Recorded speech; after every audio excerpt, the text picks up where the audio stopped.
जागृति जी, आपके लिए शायरी है, जरा ध्यान से सुनिएगा। मैंने इस शायरी को सिर्फ आपके लिए अपने प्यारे हाथों से लिखा है जागृति जी। तो चलिए शायरी को स्टार्ट करते हैं। दिल में है जो बात उसे होठों पे आने दे।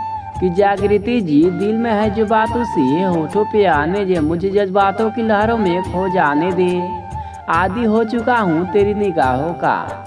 कि जागृति जी, आदी हो चुका हूँ तेरी निगाहों का, अपनी निगाहों के समंदर में मुझे डूब जाने दे।